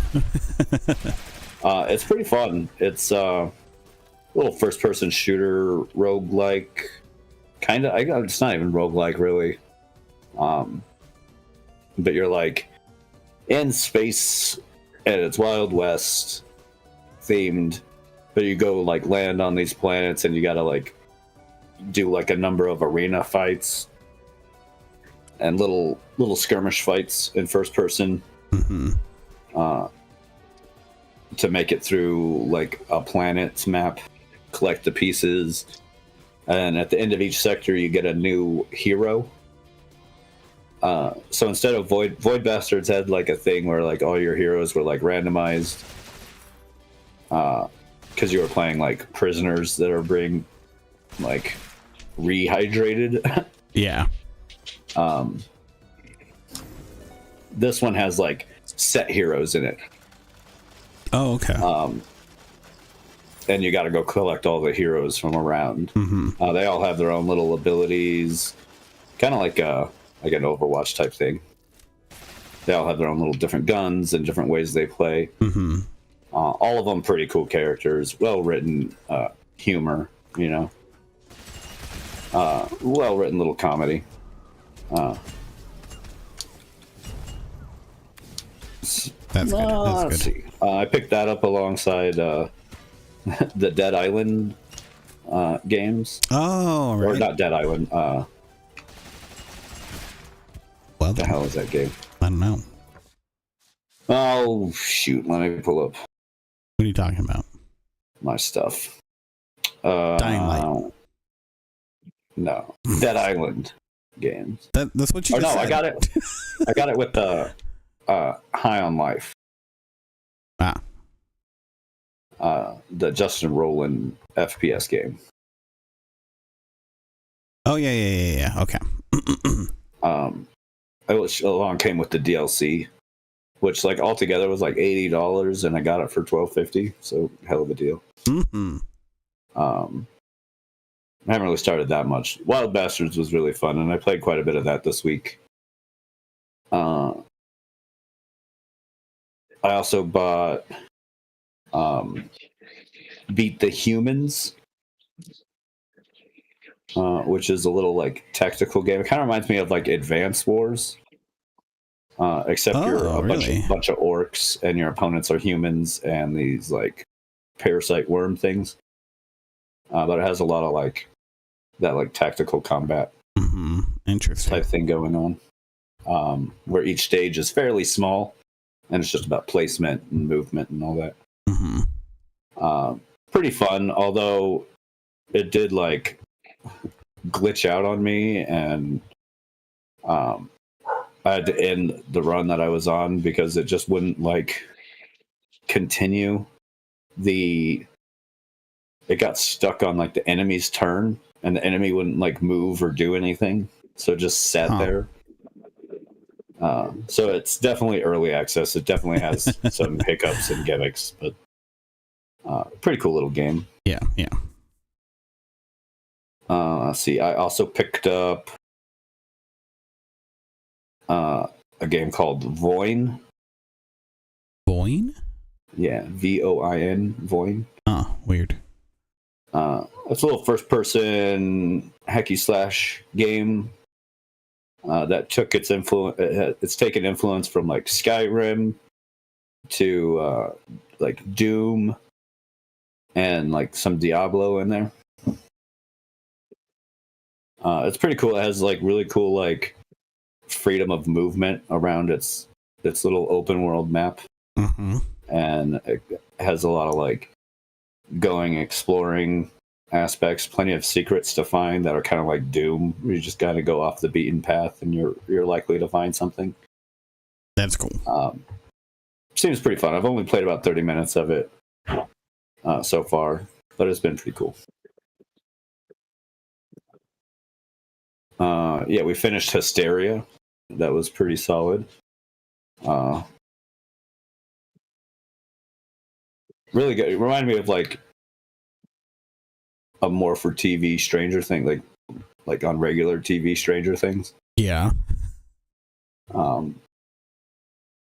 it pulls that whole like using the 80s and hysteria thing. Although it's less like blatant about its nostalgia trip. Like the fact that it's 80s is the setting and it's just kind of in the background. Mm-hmm. Whereas, Stranger Things kind of pulls like its nostalgia 80s bit to the forefront a bit more. Oh yeah, no, definitely. Look, we're in the past. You like that? Yeah. It got kind of old. Not gonna lie. But this one did it really well. Last season was really good though. I liked Eddie. Mm-hmm. Of course, I like D&D, so he just kind of fit my whole theme. Plus, he played Master of Puppets. Right. He was good. He was good character. Good. Well, he's dead now. Nah. Eddie's fine. You think those monsters were gonna be able to beat him while he's playing Master of Puppets? That's not happening. Right. Well, he had a whole dying scene where they had beat him. Play Master of Puppets. Didn't see that. Yeah, no, I don't recall that. Let's skip that part. Never happened. Never happened. Netflix has a new feature where you can skip stuff so you can headcanon in your own It's a cool new feature. That's funny. Yeah. Yeah, I think it was really kind of a boring week. I got sick, so I was kind of out of it. Well, I'm glad you're feeling better. Are you feeling better? I am feeling better. What'd you have? Did you get the COVID? I don't know. No, it wasn't COVID. Okay. No, I'm pretty sure you got a cold from me. Yeah, just like a little 3-day. Yeah. A little 3-day cold. It happens. Yeah. Yeah, that's about it. Okay. That's about it for me. Although I have a question. Yeah. For you. I might have. How do we want to do a game of the year? That's a good question. Did we do one last year? We did one last year. Right? We did one last year. Yeah. Well, all right. I'm opposed to game of the years happening in the year in which they are celebrating. So let's do it the first week that we come back after the new year, right? That way, if any games were going to come out at the end of the year, we'll catch them. Yeah. We can try to play if anything piques our interest and whatnot. Play the 4th. Yeah, so on the 4th. For January We'll 4th. try out Astro Boy and see how we feel about that. I mean, I'm not going to. I can't afford like a PS5 just to try out one fucking game. We'll go, That'd be ridiculous. we'll go do like one of those rent to own ones and then go return it and be like, nah, this wasn't working like I wanted. I don't think they do that anymore. Is that a thing? Does They BIOS still still do do that? BIOS might still do that. There might still be some rent to own places I around. used to be able to go to Hastings and rent it, but Right. that none of that's a thing because Hastings is not a thing, I know, so sad. right? Yeah, it's not that bad. Amazon kind of just replaced them for me. That's true, right? I get like everything I would have gotten at Hastings off of Amazon. Indeed. So yeah. Yes, we'll do that. You want to do like, do we want to have categories or do we want to just pick like our top?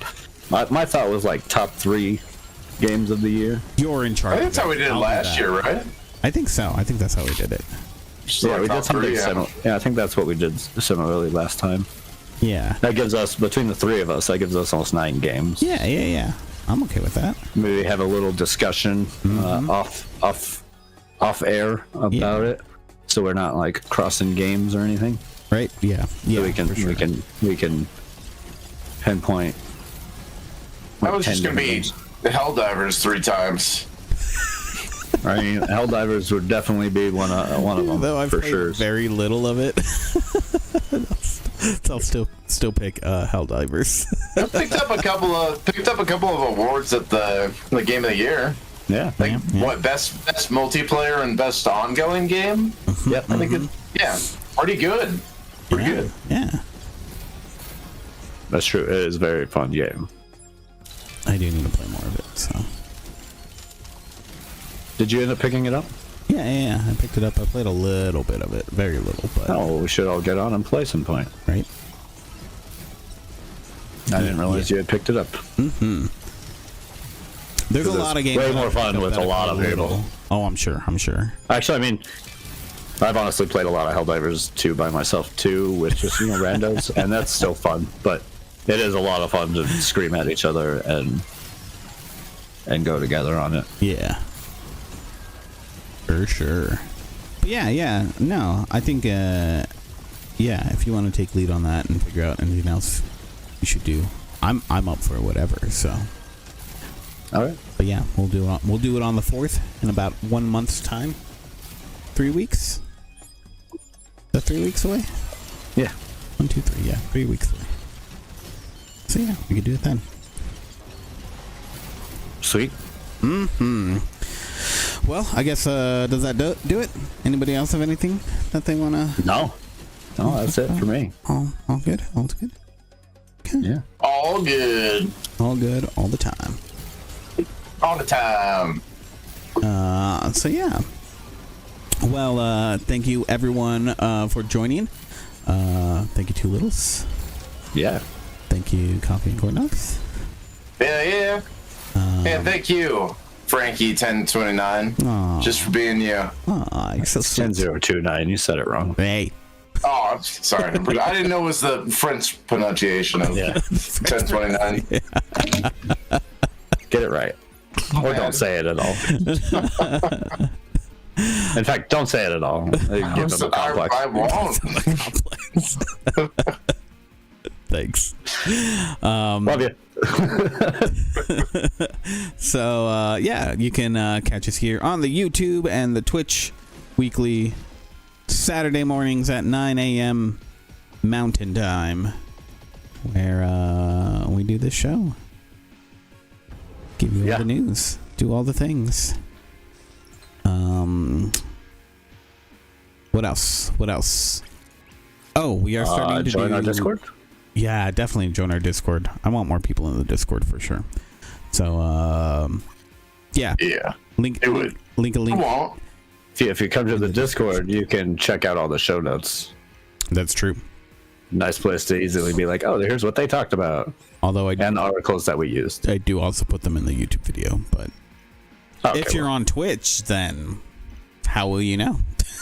exactly. By joining our Discord. By joining the Discord.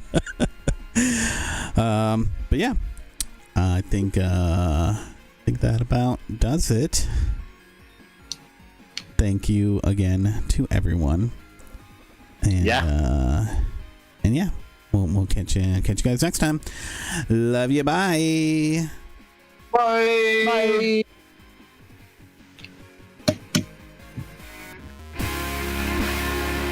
Yeah. Things. I don't know why I waved by. Who was that for? Yourself. Yeah. I guess so. For people who download the podcast. But I mean, I waved at him. I know I waved. Oh, I didn't hear. They will know. They will know. Oh, I was thinking about actually adding my cam into it. I don't know. Oh, We'll see. It's always. I don't mind having our cams in it. I just need to get cleaned up before I do. Right, like that's the thing. It's like, oh, I have to wake up half an hour earlier and shower. That means I gotta wear fucking